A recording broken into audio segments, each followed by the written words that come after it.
in appreciation of this commendable cause that the Dharma Foundation has taken up, I would like to say that for thousands of years, for the longest period compared to anything on this planet, this wisdom, this dimension of knowing has lived on without any kind of true organization or a certain kind of leadership or any other kind of organized support. Out of sheer efficacy of what it is, it's just lived on. A time has come in the world where even truth has to be protected. When we talk about East, we are not talking about a particular geography. This must be clearly understood. We are not talking about East and West as geographical features in the world.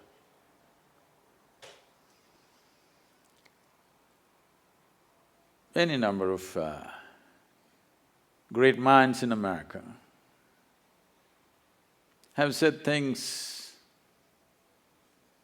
of great reverence and admiration for the so-called Eastern wisdom. Thoreau, one of the greatest minds America produced, went out to say, "Every morning I bathe my intellect in this stupendous and cosmogonal knowledge from the East. In comparison, all our modern world and literature is puny and trivial." I think Mark Twain went out to… probably gave out the best compliment to the East. When he visited India for a little over 3 months, he said, anything that can ever be done, either by man or God, has been done in this land. Any number of others, Oppenheimer, Walden, Emerson, any number of people have said many things. Why? Why is it important? Why is it important to preserve and nurture this dimension of life? The fundamental reason why it seems to be so significantly different is because it is not a product of human intellect. It is not deductions that we made out of our intellect. This dimension comes from a profound inner experience where there is no right and wrong, there is no up and down, just seeing things the way they are. And when we say dharma, we are not talking about a religion as modern translators went about interpreting dharma as Hindu dharma or whatever, another religion. Because they came from a mindset that everybody has to belong to some segment of humanity.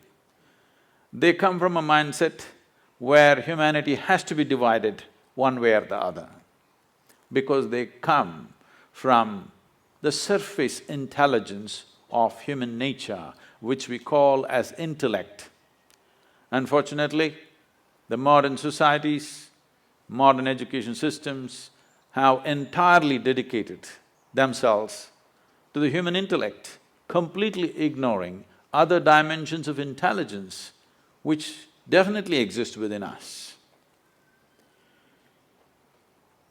When you go by the intellect, the nature of the intellect is always to dissect and divide, because Intellect is essentially discriminatory in nature.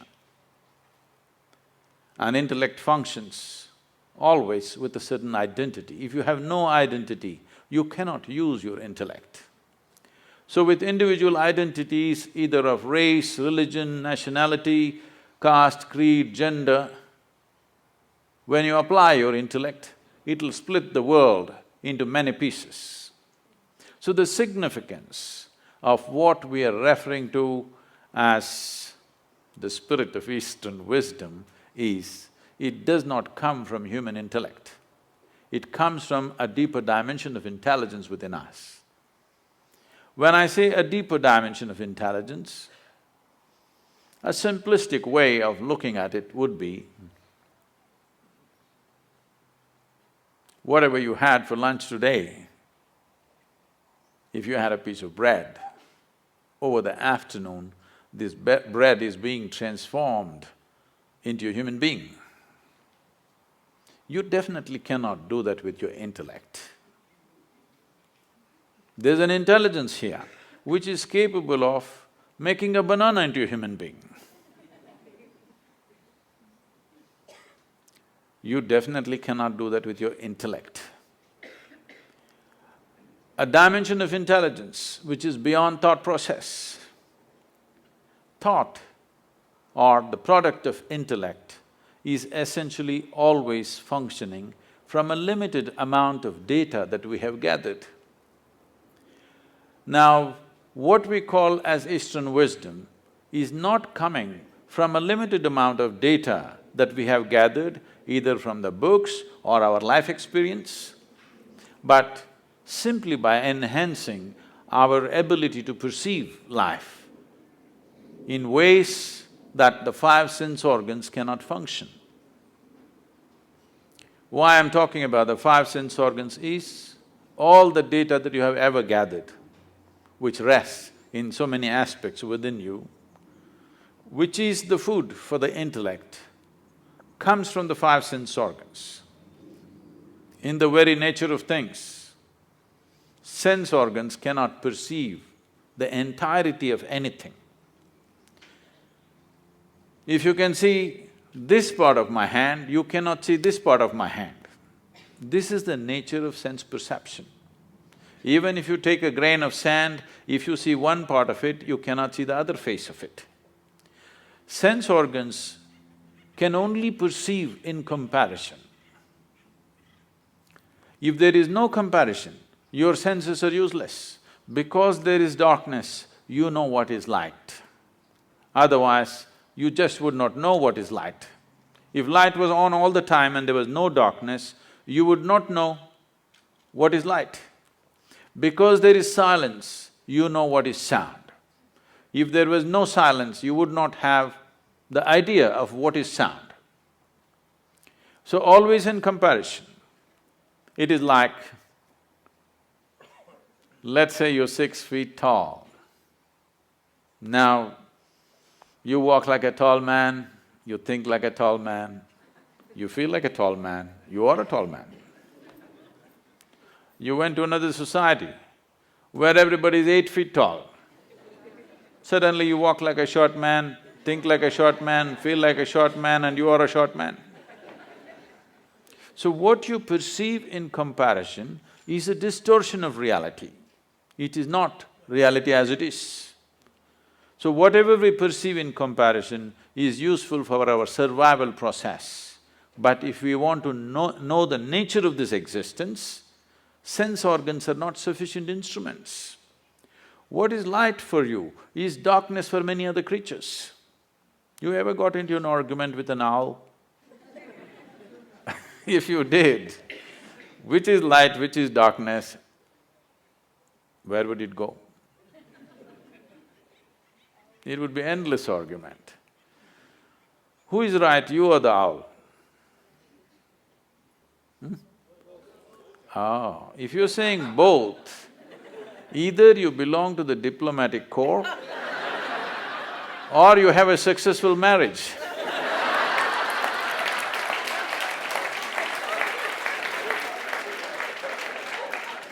You have learned to say both for everything.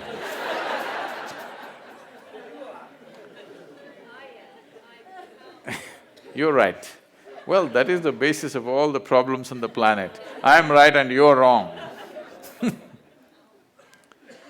The fact of the matter is, you're perceiving it as it is necessary for your survival. The owl is perceiving it as it is necessary for his survival.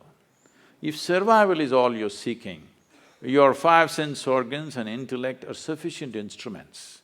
But if you want to know the nature of the existence, if you want to know the fundamental laws or dharma which governs life, the way it happens within us and around us, then you need an inner perception or another dimension of intelligence within you. Otherwise, you will only cut the world into pieces. In the name of religions, we have cut the world into… humanity into many pieces because intellectually we have arrived at our own conclusions or deductions, which invariably is bound to divide because intellect is essentially a knife which cuts. It can only dissect. By dissection, you can know certain things. But if you really want to know someone that you love, you don't dissect them, you embrace them. By dissection, you may know the kidney, liver, heart stuff, but you will not know that being in any sense. You will lose it completely. So dissection is the way of the intellect because it is a sharp instrument. It has to cut open everything that's given to it. But the East found another way.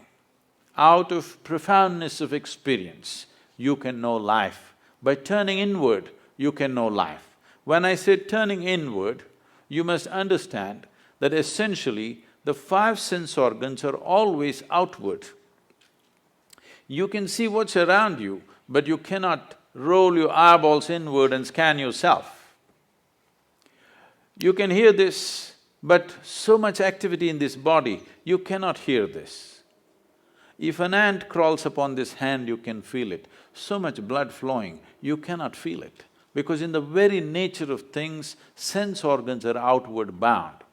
The moment you dedicate yourself to your intellect, you also get enslaved to the limitations of your five senses. It is in this context, the wisdom of the East is of tremendous significance to the world because it has transcended this slavery to sense perception and learned to perceive life in a completely different way.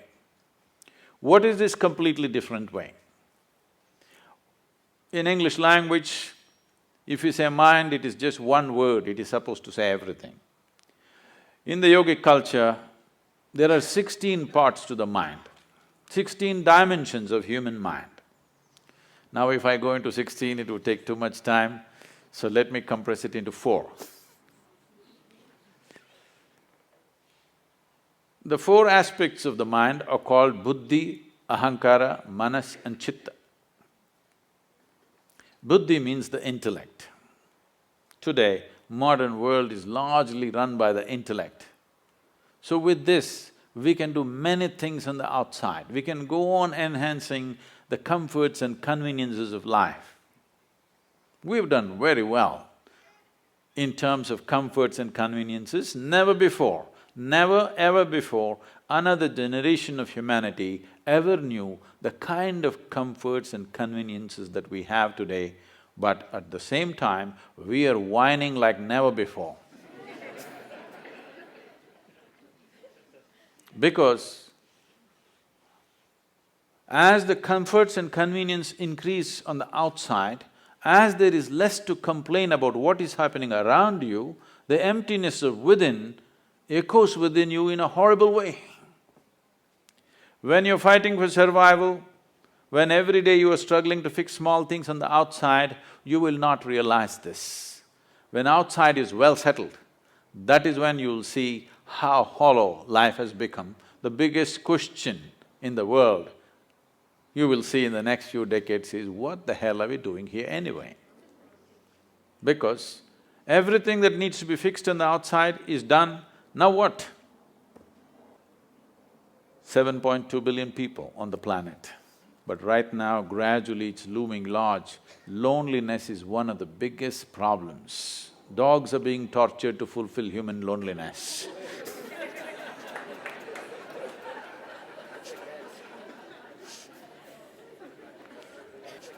Because as you dedicate yourself more and more to your intellect, you will naturally become more and more lonely because it keeps on dissecting and cutting life into various pieces for examination, and then you will see you yourself will be split up into many parts after some time, if you go by the intellect, 100%. The next dimension of the mind is referred to as ahankara. Normally people think it means ego. No, it means identity. You're identified with something. The moment you're identified with something, your intellect will work only to protect that identity, no matter what, whichever way you think. Your ideas of which nation you belong to, which race you belong to, which culture you belong to, which religion you belong to, which gender you belong to, the moment you get identified, your intellect will work only to protect that identity.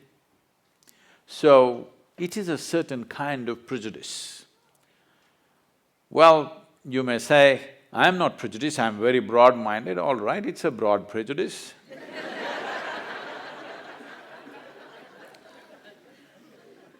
Because people are willing to live and die for what they're identified with. Because the nature of the intellect is, if you take away the identity, it will not know what to do. It needs a strong identity, a strong sense of who I am. If you ask, who am I? Your intellect will not function. You must know who you are. A strong sense of belief that this is what I am, that is when your intellect will function in a certain way. This is like… intellect is like a sharp knife. Ahankara or the identity is the hand that holds it. All the suffering on the planet, when was the last time that somebody stabbed you? Even though you're living in LA, I'm asking. When was the last time it happened? Never happened. Maybe when you were in school, somebody poked you with a pin at the most, or even that did not happen, they ignored you.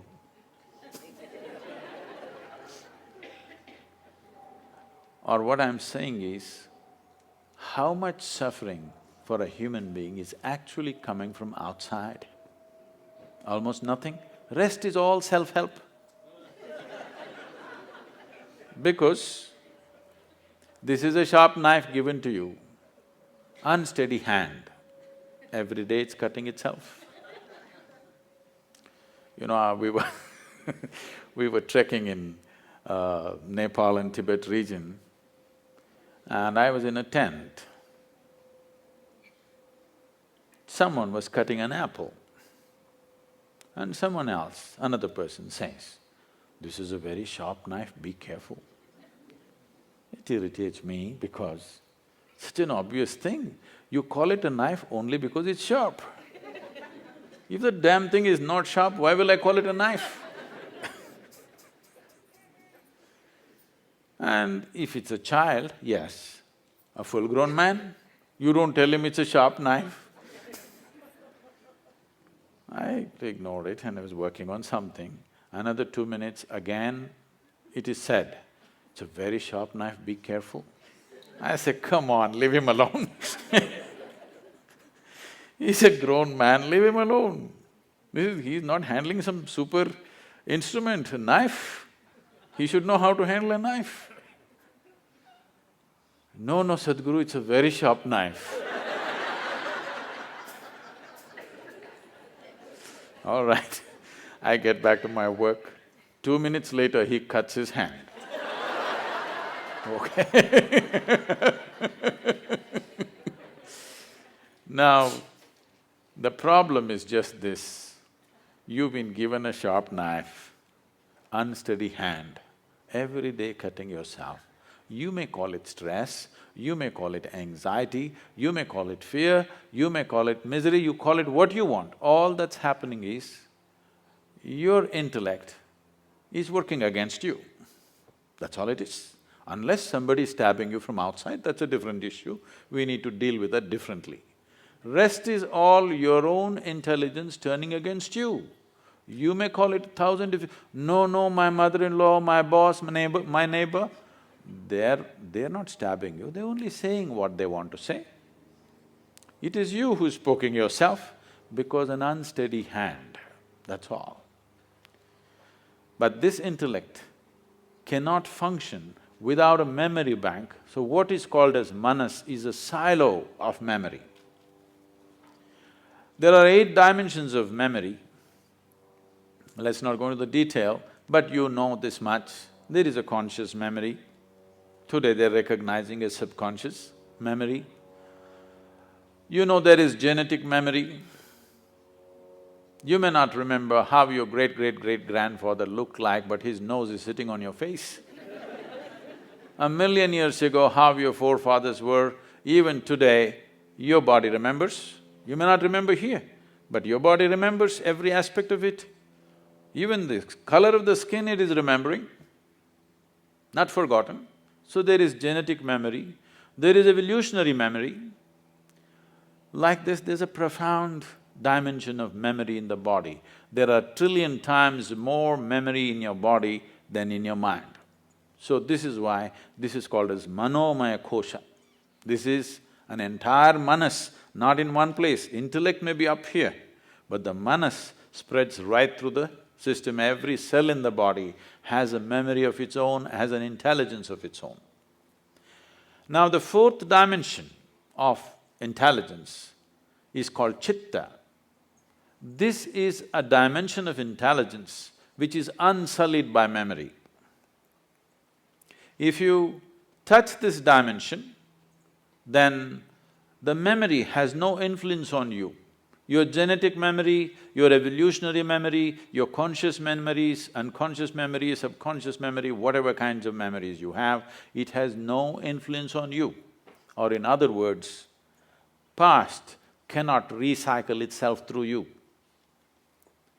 See, right now, you take on this form because of a certain memory, it's a certain software. If you eat, let's say you're a man and you eat a piece of bread, this piece of bread turns into a man. You're a woman and you eat a piece of bread, the same piece of bread turns into a woman. You give it to your dog, it turns into your dog. Very intelligent bread. It is just the memory that you carry. Here there is a memory which transforms everything the way it is.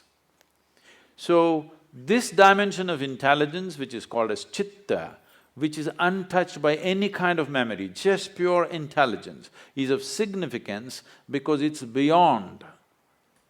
It is beyond your species, it is beyond your form, it's beyond your gender, it's beyond your culture, it's beyond every kind of influence, which is essentially memory within you.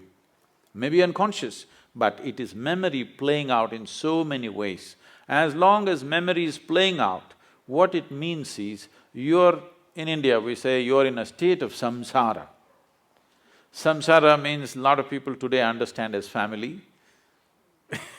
Samsara doesn't mean family, samsara means a cyclical life. You are in cycles of life. If you're in cycles or if you're going in circles, what does it mean? That means you're not getting anywhere. That's what it means. A cycle is nice, it gives you good exercise. This is like running on a treadmill. If you're seeking exercise, it's good. But if you want to go somewhere, it's no good. If you put your treadmill out here and keep running on it, morning becomes evening, fall becomes winter, winter becomes summer, everything will happen. Seasons will change, scenery will change, everything will happen. Only thing is you don't go anywhere. This is what samsara means. As long as you're functioning within the first 3 dimensions of intelligence, you are in a cyclical mode. It is all right to exercise yourself, but it's not good to go somewhere. So if you want to transcend the samsara nature of who you are or the cyclical nature of your existence, then you touch the dimension of intelligence which is referred to as chitta. Why the so-called Eastern wisdom is of great significance, why the dharma of the East is so significant and important is because this comes from chitta. This does not come from buddhi, this does not come from manas, this does not come from ahankara, this comes from chitta. And only that which does not come from your individual identity or individual memory, that can be truly universal. So for this we said, this is Sanatan Dharma. This does not mean Hindu religion. This is a very wrong conception. Sanatan Dharma means the ultimate law of nature. When we say nature, there is physical nature and there is an inner nature. There are two dimensions. For this, accordingly, we made two dimensions of laws.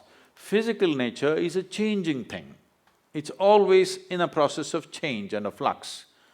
But the inner nature is a constant process. So we made two dimensions of expression for this dharma called Shrutis and Smritis.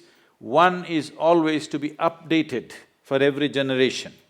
Otherwise, two generations will keep on bickering and clashing. You have to update it. Another is eternal, it's always there. It's nobody's business to change it because it cannot be changed because the fundamentals of life has not changed. Based on this, an entire wisdom arose as to how to exist within you and how to operate around you. This happened in 1924. There was a bishop in the Orthodox Greek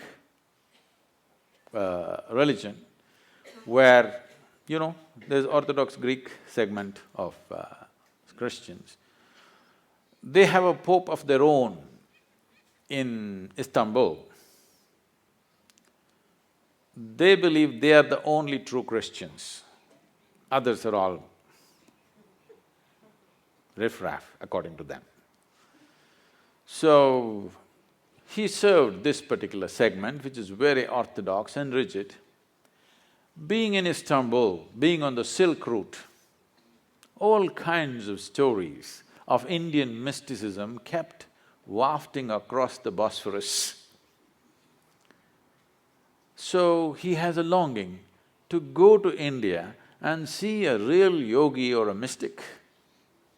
But being a man of cloth, he could not choose where to go and where not to go. After he passed 60 years of age, when he semi-retired, he got an opportunity and went to India and came to southern India.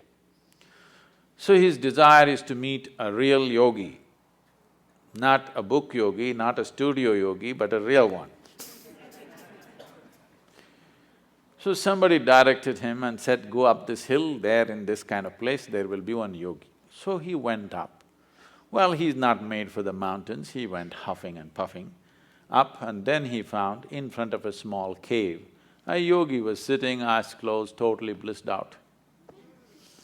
He went there and he has been told that if you see a Indian yogi, you must prostrate.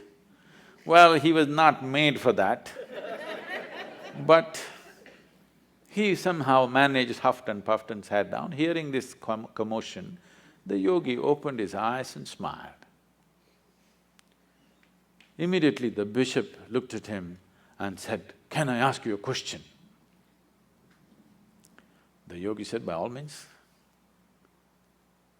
The bishop asked, what is life? This is after 60. You should have asked this question when you were 8, at least when you're 16. 60. But what to do, better late than never. He asked. Then yogi laughed and went into raptures. Oh, life is like the fragrance of jasmine upon gentle spring breeze.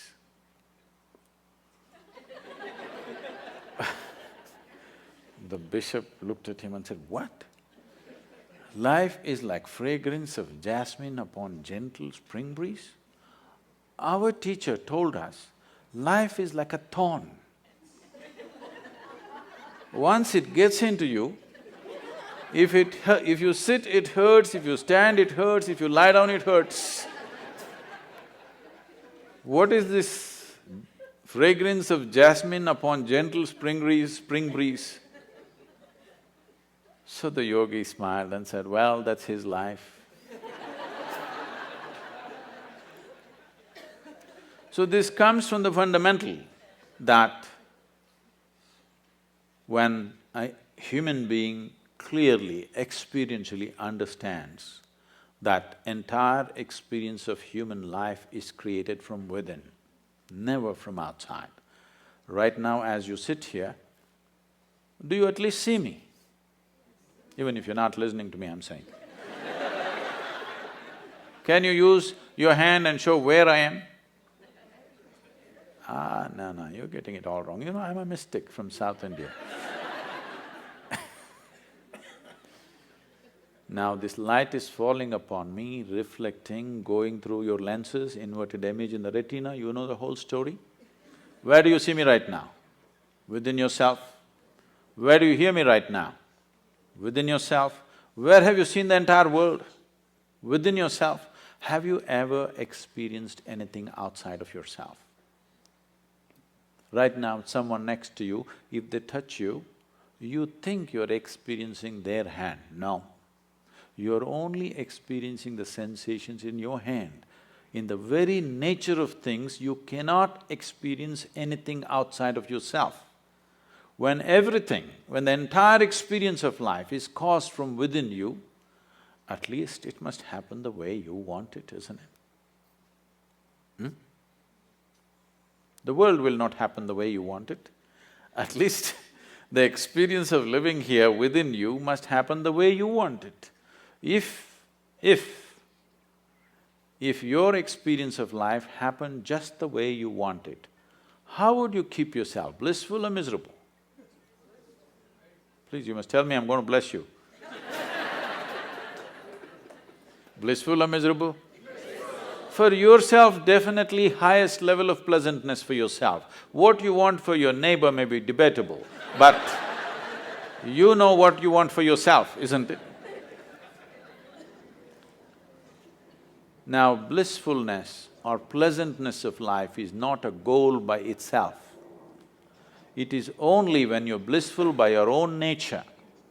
That means you determine the nature of your experience. No matter what is the situation, you determine the nature of your experience. Or in other words, you have no fear of suffering.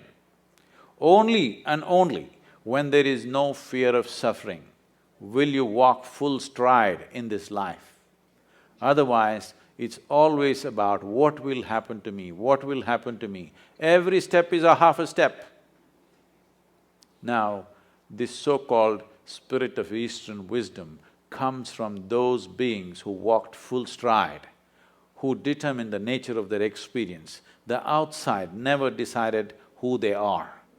So, they could walk full stride and explore the depths and dimensions of life that others never dare to touch, because most of the humanity is only concerned about what will happen to me. What will happen to me means what? Will I suffer? That's a question. The first and foremost thing, if you truly want to explore dimensions which we are referring to as another dimension of wisdom or knowing, is that first you must determine the nature of your experience. You have no fear of suffering.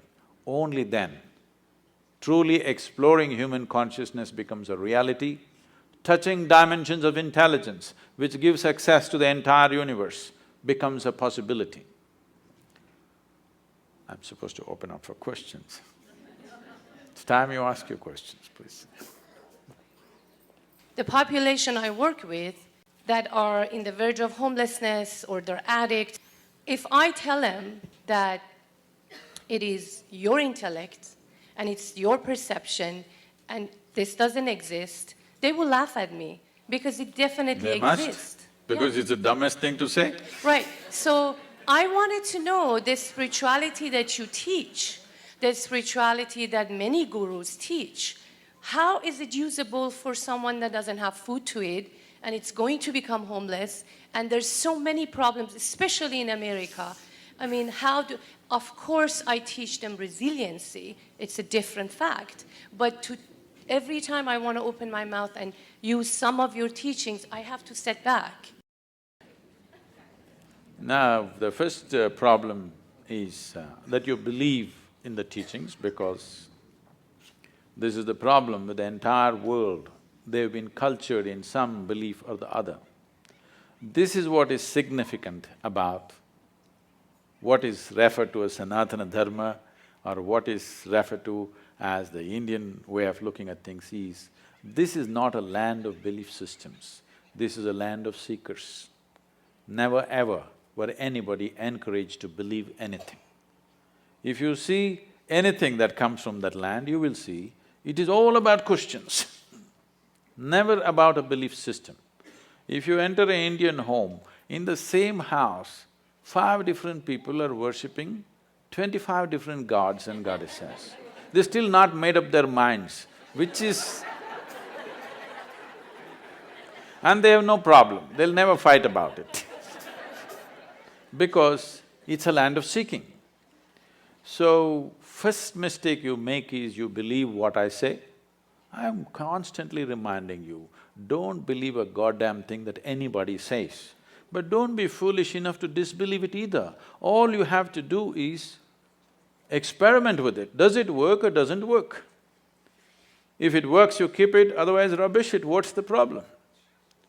Now, about somebody being hungry, somebody being homeless, somebody being in a war zones, all kinds of horrible things are happening on the planet. I am not ignorant of it. Anyway, you said living in a temple.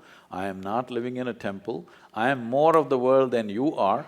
Every day, I want you to understand, I am running a volunteer organization with over 4,000 full-time volunteers and over 3 million part-time volunteers doing variety of work, huge projects, over a dozen businesses and the spiritual movement, okay?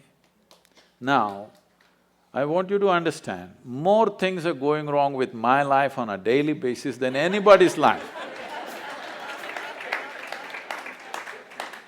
Now, when a man is hungry, if you try to tell him, your intellect is the source of your problem, it's obscene. It's obscene, it's nothing short of that. I never spoke to hungry people and said, your intellect is the source of the problem. I'm talking to people who are bulging in so many ways. In their head and in their body, they're bulging. I'm only talking to that segment of the population. Those who are not fed well, I'm doing social projects with them with nourishment, education, health, all for free. Will I ever go and talk to a starved man in an Indian village and tell him, your intellect is the basis of all your problems? What makes you think that I'm that stupid? Do I look like that? So you also don't do that. This is for you. You need to understand this. There are a million problems on the planet. All these million problems are essentially because those who are reasonably well have never cared to reach out and do what needs to be done in the world. In many ways, they're making sure those people don't get it. Yes. In the year 2012, we have produced enough food for 18.2 billion people. We had only 6.6 billion people in that year. But still, 50% of the population is malnourished and hardly eaten anything. This is not because there is no food, this is because you and me have not cared, isn't it? So, is it true? Is it true nobody stabbed you in the last 25 years? Yes. But is it also true you're suffering various things of tension, stress, anxiety, this, that? Is it a product of your mind or somebody else poking you from outside? It is your reaction to the existential situation outside. Instead of doing what is needed, what you see is when you see something wrong happening, or when you see some suffering or something comes your way, you decide to poke yourself. This is about incapacitating yourself. Instead of seeing when there is a problem, you need empowerment, not incapacitating yourself, isn't it? I'm talking about empowering you so that your damn intelligence functions for you, not against you. The moment your intelligence is working against you, no God in the universe is going to help you and can help you. Yes, if your intelligence is turned against you, you are a finished case.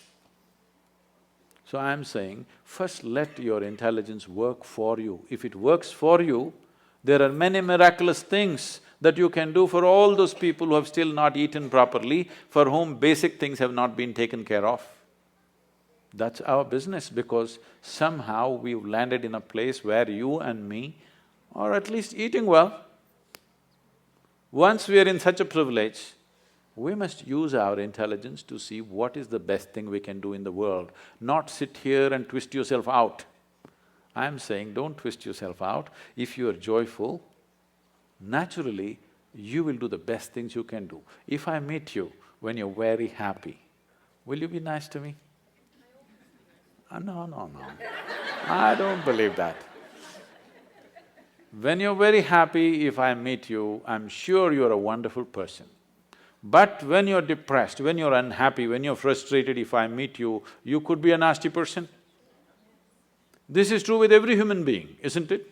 So the first and foremost work that any human being has to do is that you make this into a pleasant piece of life, so that you naturally exude this pleasantness in every possible way. If this is feeling unpleasant and you tell this one to be pleasant, is it going to work? We are trying to fix the stomach-full people right now.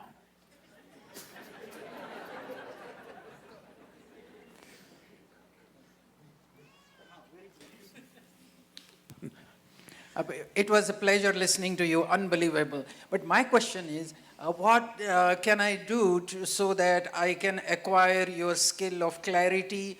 Honestly, candidly speaking, a very few people, are like you are. I'm sure you have heard this before. What makes you so secure from within and being so candid, honest, truthful? Clarity of expression.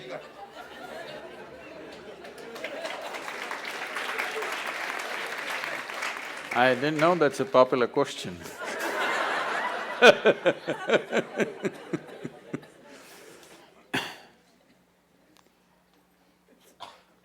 When we say clarity, that means…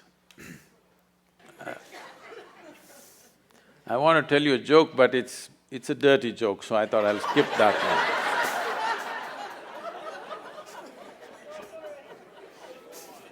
one. No, I'll come with something milder,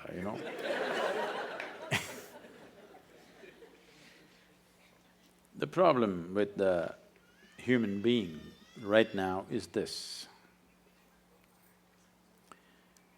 We have created a world, we have created education systems where we believe that human beings are essentially all wrong, or the creation is all wrong, or the source of creation or the creator is all wrong, and you gonna fix it.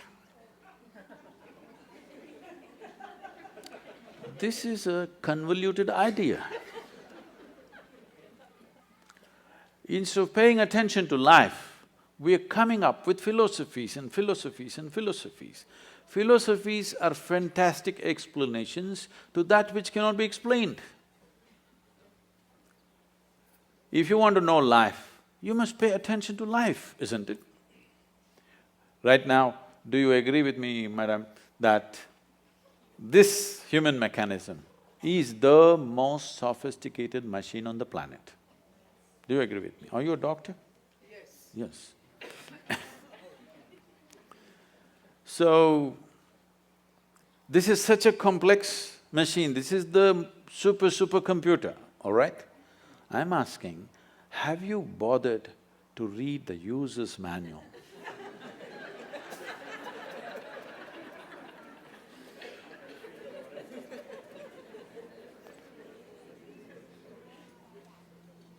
If you understand how this functions, you would know how to use it.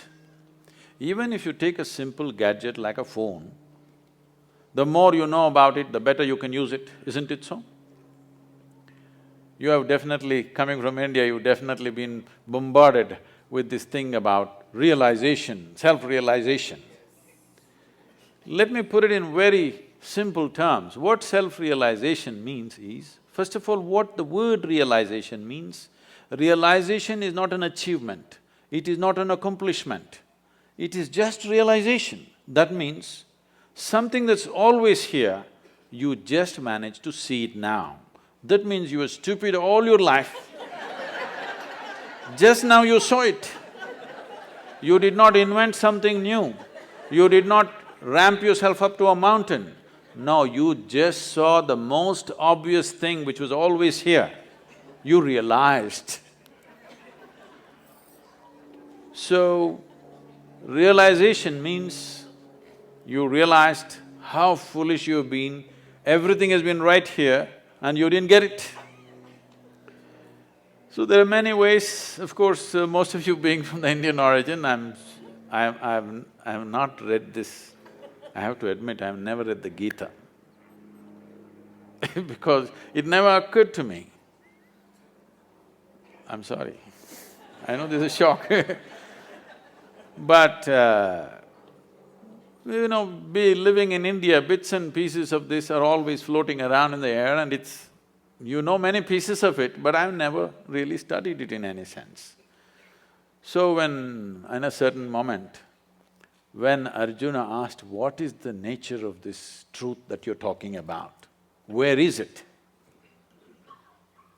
So Krishna laughed and said, the highest truth about your life is the tip of your nose. Now there are many schools of yoga intensely focusing on the tips of their noses. Please try it for 2 minutes, you will get a headache. You will not get enlightened. What he is saying is, it is the most obvious thing. It is the most obvious thing.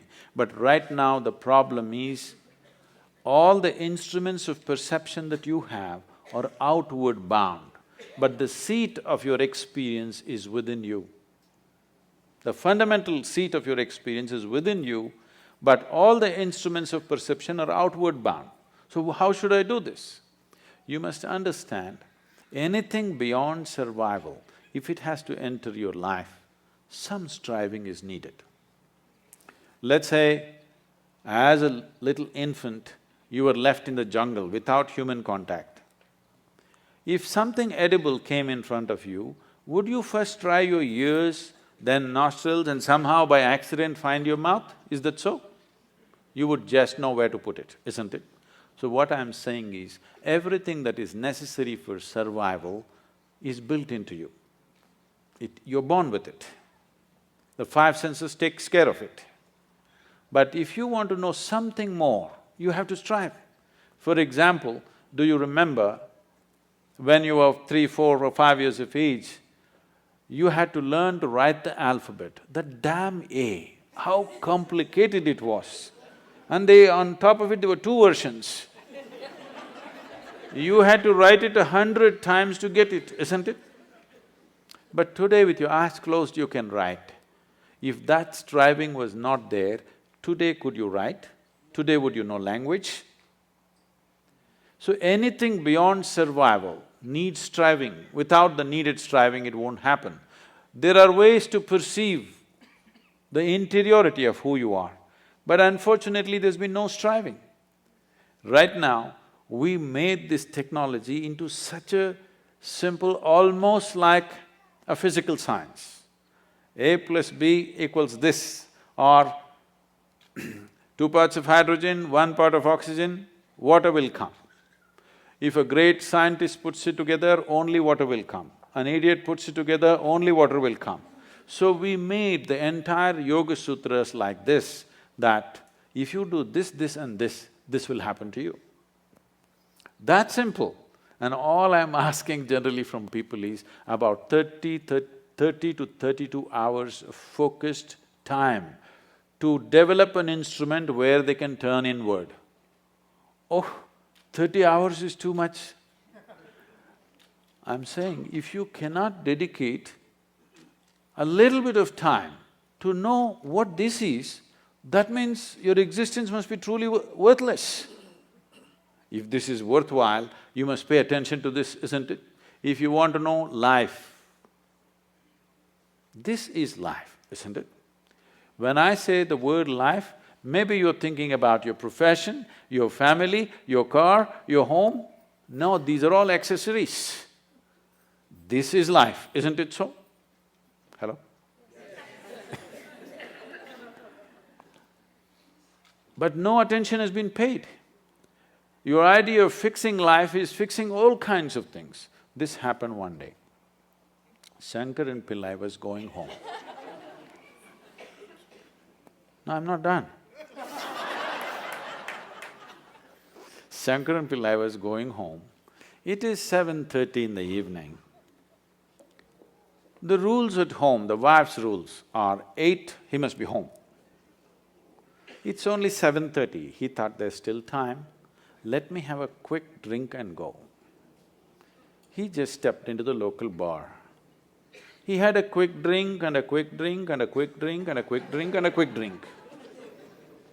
Then he looked at the time. It's at 2 a.m. You know, drinking people are like yogis, they become timeless. There's a certain correlation. Then it's late and he got off the bar stool and tried to walk. It's such an unfair world. A man is supposed to walk on a round planet, as if that's not enough, it spins. You notice that the planet is round and it's spinning only when you had a few drops more or a few drops are missing between your 2 ears. Either you're drunk or you have a vertigo, then you notice the planet is round and spinning. Otherwise, you think it's flat and you're going on fine. So with great difficulty, he was walking sideways and trying to find his way home. He was crossing a garden and he flipped over and fell face down into a rose bush. His face became a mess. Then he somehow reached home and you know, these keyholes are so minute, it took 20 minutes to find the keyhole. Then he found his way up to the bedroom and then he went into the bathroom and he looked at his face, it was a real mess. Then he opened the medicine cabinet, took out medicine, plaster, band-aid, fixed himself up and slowly crawled into the bed. Fortunately, the wife is a big sleeper. He slept. Morning 8 o'clock, the wife took a bucket full of cold water and splashed it on him. Water boarded, he woke up. Said, why, it's only a Sunday. She said, you fool, again drinking? He said, honey, 6 months ago I promised you, since then I haven't touched a drop. She grabbed him by the shirt and took him into the bathroom and showed him all the plaster was on the mirror.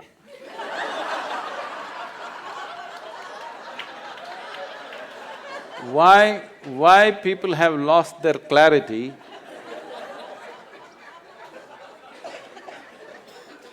Why people have lost their clarity is only because of this, that if there is any suffering here, they think this one should be fixed. If something else happens, that one should be fixed. If something else happens, that one should be fixed. Everyday morning prayer means what? Trying to fix the God. Yes, you're trying to fix up the God, isn't it? So, day in and day out, for everything that happens within you, instead of fixing this one, you're trying to fix everything around you. No wonder you'll be confused. We've fixed the planet sufficiently, at least in this part of the world. If you fix it anymore, there'll be no planet left. But are people bursting with ecstasy? No. So because Clarity has been lost simply because of this. If you understand, if life has to really become beautiful for you, this one has to be fixed. If you understand this one thing, clarity will dawn within you.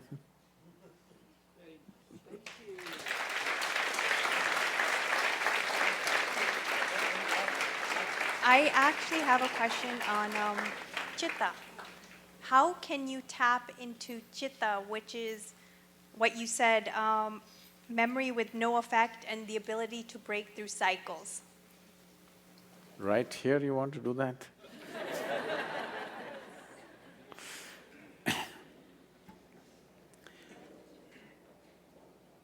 You can take one fundamental step today. That is, I want you to… Anyway, you already written down the question also, you have the habit of writing things. So you just sit down today before you go to bed, write down, what are all the different types of identities that you have taken? Starting from your body, everything else. Just write it down and see if you can create a little distance from these identifications. Just work on that. That's the first step, that you are not identified with anything. You're just here, throbbing as a piece of life, not as this or that. See, but what can I do? I'm a young woman. Right now, yes, when you sit here among people, if you're just walking by yourself in the garden, you don't really think you're a young woman, or if you are that identified, you can't help it, even there. If you just doze off a little bit, you don't sleep as a young woman, you just sleep simply as life, isn't it? I'm saying something so fundamental as your body and gender, even that identity is only on the surface. Your caste, creed, religion, race, this is even more on the surface. So I'm saying, you can't do it in the day right now, but before you go to bed, see if you can keep all your identities by the bedside table and sleep. To work in the world, you need an identity. Without identity, you cannot function in the world. So before going to sleep, take off all the identities, keep it on your bedside table, morning it'll be there, it'll not go anywhere. Leave it there and go to sleep. You've started the journey. I would like to hear Guruji's turning point in life where he separated himself from his intellect and his inner self. Do I like someone who lost my intellect?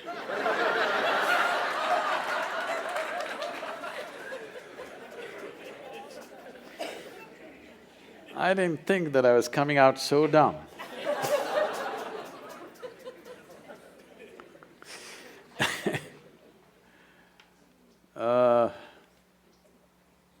She's asking for a story.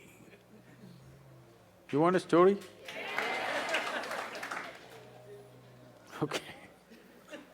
One must understand, it's a process that you set forth. This started happening to me when I was just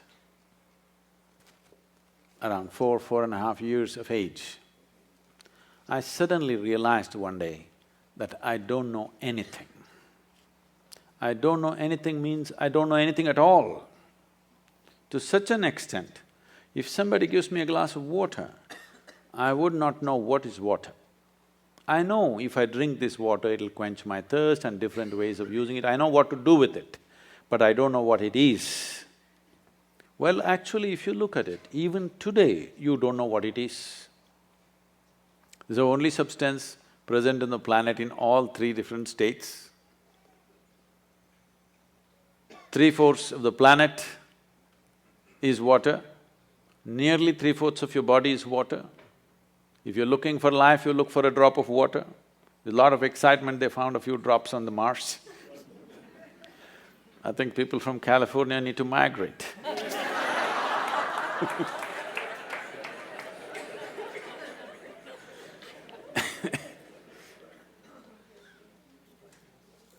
So, I'm just staring at this glass of water for hours on end. If I found a dry leaf, I'm just looking at the leaf for 5–6 hours at a stretch. If I sit up in my bed, staring at the darkness, the entire night I'm sitting like this staring. My dear father, being a physician, started thinking I need psychiatric evaluation. This boy is simply staring at something or the other, unblinking he's staring, he's lost it. My problem is, I look at this one, I still do not know this one. There is no way I'm able to shift my attention to another one. So it just held my attention, I couldn't shift. In this condition, they sent me to school. And my mother said, pay attention to the teachers. I went and paid attention to the teachers. The kind of attention that they have never received in their life.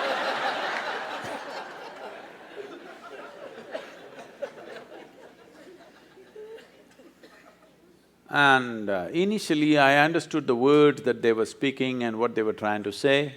After some time I realized, they're just making sounds. I'm making up the meanings in my head. Even now, as I speak, I'm only making sounds, you're making up the meanings, isn't it? Because language is a conspiracy between two people. If you have a conspiracy, what do? The Indians, you speak in your language. In India, we have this advantage, we have 1300 languages in the country, we can have lots of conspiracies going because we'll speak in our own language. Actually, I'm only making sounds, isn't it? You're making up the meanings. So when I realized I'm the one who's making up all the meanings, I stopped making the meanings, then I just heard the sounds with full attention. See, this is the problem with most people. The moment they don't understand, they think they need not pay attention. What you do not understand needs more attention than what you understand, isn't it? So as I watched teacher after teacher coming in and making noises and noises and noises and going, it became very amusing to me and a huge smile spread on my face. They were not at all amused. My schooling went like this, very consistent. Because I remember this so well. I don't know if you still have this. You still have those monthly tests and report cards that your parents have to sign and your children have to get it to you, stuff like that? So, monthly report cards come. I see in the school, some children are strutting around because they are first or second. Some are sitting and crying because they're afraid to go home with their marks card. Never once in my entire school life did I ever open and see. The teachers gave me the card, I took it and gave it to my father. I thought this is a transaction between the two of them. I had nothing to do with this. Because I was very consistent, I always got 6 zeros. Because I always gave an empty paper. If they insisted, I put my name on it. Otherwise, I gave an empty paper, as a rule. When the final exam came, I wrote something and went to the next class. Otherwise, all my tests I got 0, 0, 0, 0. Because million things, I have a billion questions in my mind about everything. There is nobody around who's capable of answering these questions, but they're trying to stuff something else into you, which I'm not interested in. So, school went like this. This is about 8 years ago.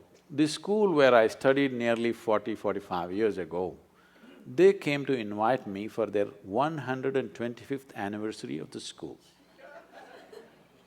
So the trustees, the third generation of trustees came to invite me. They said, you must come. I said, see, I was not just a not good student.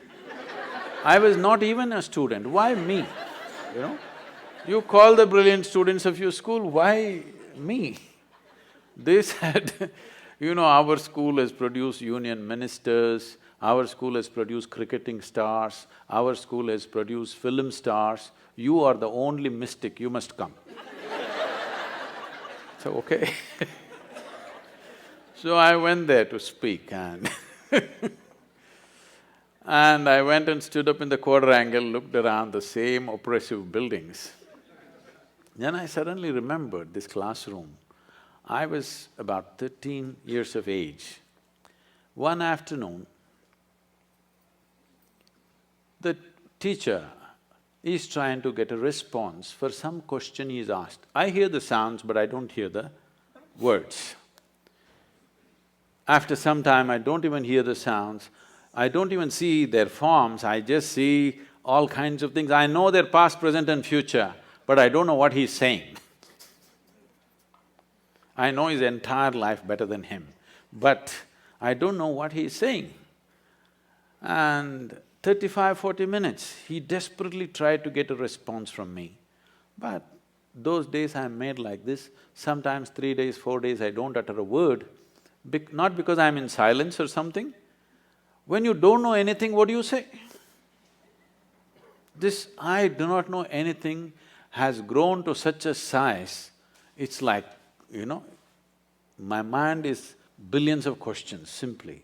I have a question mark about everything in the universe and not a single answer. So then, after 35–40 minutes, he got so frustrated.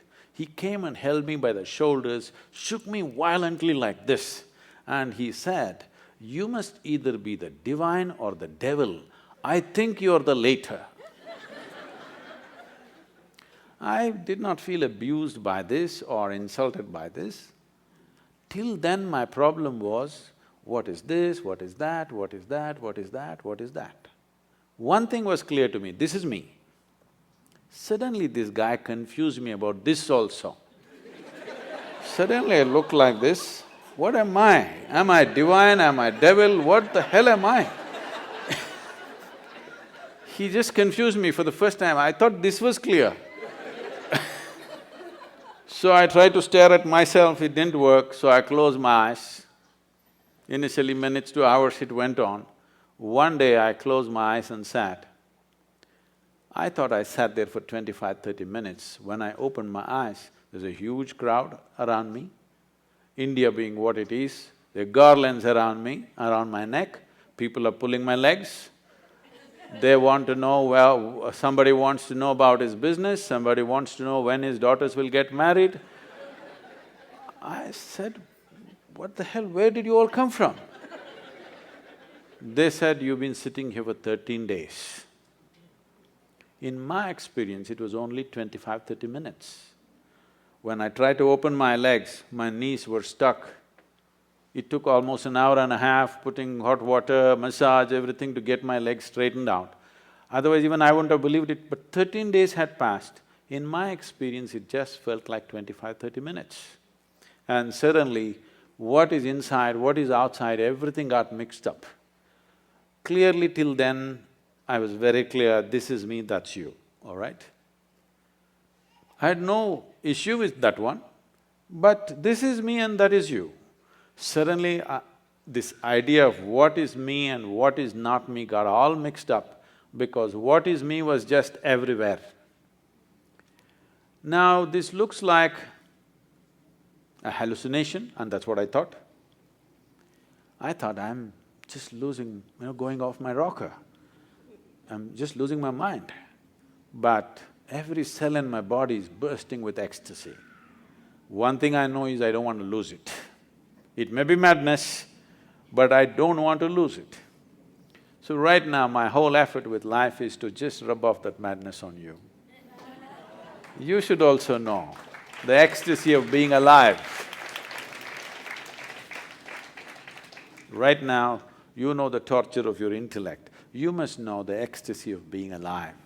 You are a piece of life. Rest is all arrangements. Yes or no?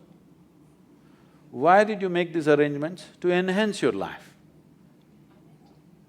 No. You made these arrangements mainly to enhance this life. You thought with education your life would enhance itself. With money, it would enhance itself. With marriage, it would enhance itself. With children, it would enhance itself. Now you started the question, this, I wanted to come and meditate, but my family, my children, da-da-da, as if it's a problem. These are accessories that you added to enhance your life, not to put your life down. Yes? Every arrangement that you made is about enhancing this life, isn't it? If this life could be enhanced from outside, you would have done it. But this is a realization for you that life cannot be enhanced from outside. Arrangements will bring convenience and comfort. It'll take care of things for us, around us, but it cannot enhance.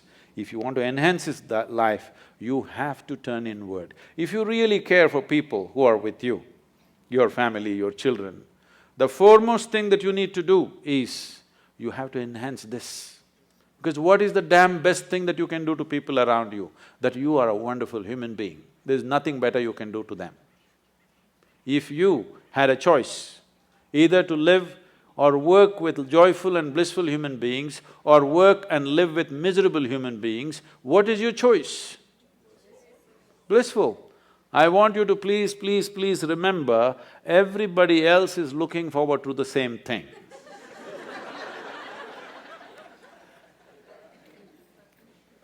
You think other people want miserable people?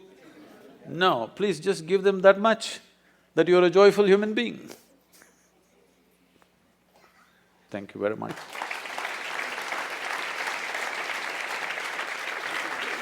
I would like to once again acknowledge the Dharma Foundation for the commendable cause that they have taken up. This will be an important step for preserving and nurturing the future generations in a certain way. The significance of this is not to spread another new religion. The significance of this to create a religious world, but still deeply spiritual world. This is very important. This is very, very important. The divide of religions, you see what it is causing. In the past, it has done terrible things. Still samples of that happening in many parts of the world, what the religious divide can do. Don't think you will be, or I will be, or our children will be immune to this. Anywhere it can flare up, believe me, anywhere. So this effort is commendable, and in whichever way we can support this, Isha Foundation and myself, we will put our force behind this. Thank you very much for being here.